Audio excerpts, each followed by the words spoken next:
Pemirsa, mantan Kapolres Bukit Tinggi AKBP Dodi Prawiranegara menjadi tersangka kasus peredaran gelap narkoba yang terlibat bersama Irjen Teddy Minahasa.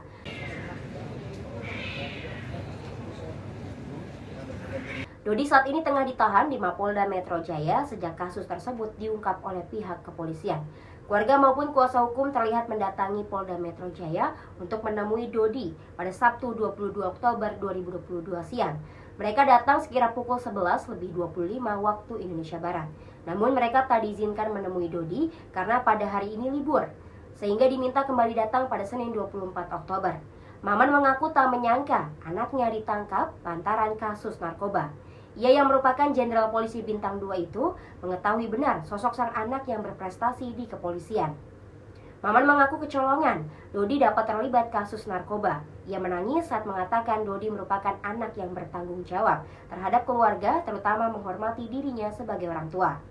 Maman meyakini anaknya tidak mungkin melakukan seperti itu jika bukan karena perintah atasan. Dodi bahkan sempat menangani kasus besar saat bertugas di kepolisian wilayah Bukit Tinggi.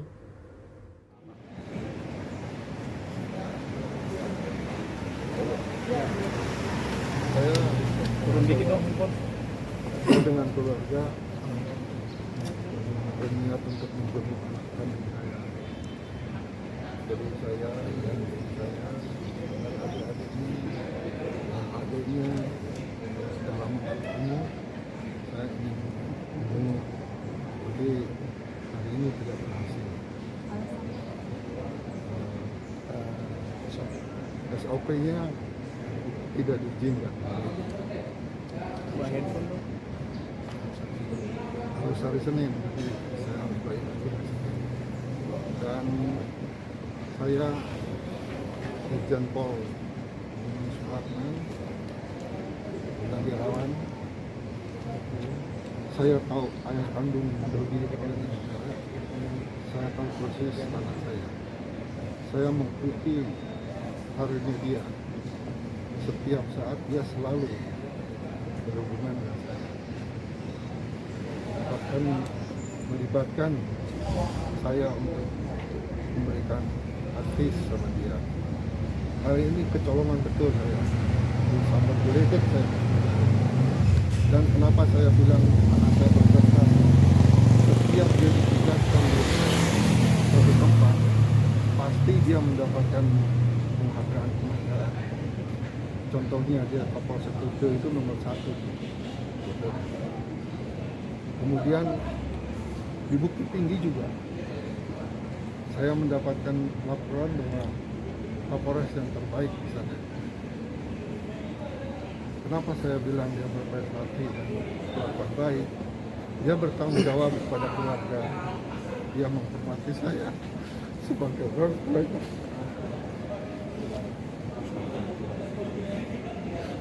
Dan agamanya juga kuat ya. Mereka didikan. Saya bilang dia tidak seperti itu waktu dia menangani kasus besar. Motor besar mungkin tahu ya. Waktu dia menangani kasus besar di Bukit Tinggi, dia mau dikasih uang 10 miliar, ditolak sama dia. Dan saya yakin kalau dia itu tidak dari hatinya untuk melakukan ini, saya yakin dia dapat tekanan dari pimpinannya.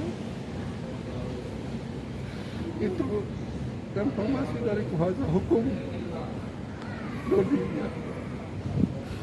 Saya terus terang saja, anak saya tidak mungkin berbuat seperti itu. Saya jamin itu. Hanya ini mungkin karena tekanan aja harus melaksanakan perintah pimpinannya.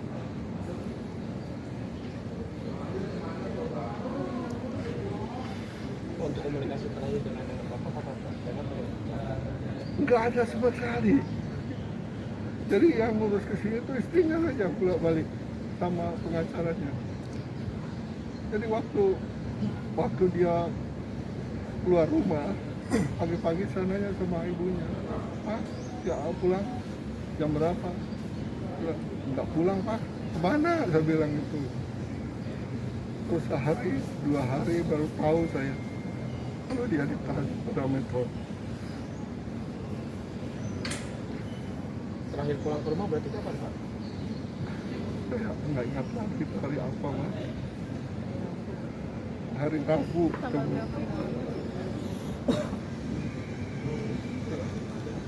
Lupa lah, 2 minggu lalu. Waktu pergi pamitnya kemana, Pak? Apakah jadi jemput atau memang pergi sendiri, Pak? Pergi pamitnya sama temannya, keluar sama temannya.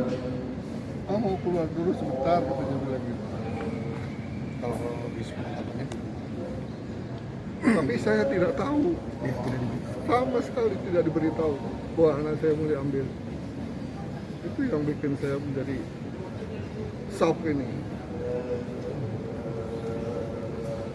Jadi kalau Itu ada petugas ya, Pak, yang saya tidak tahu petugas atau bukan, tidak tahu karena temannya banyak dia.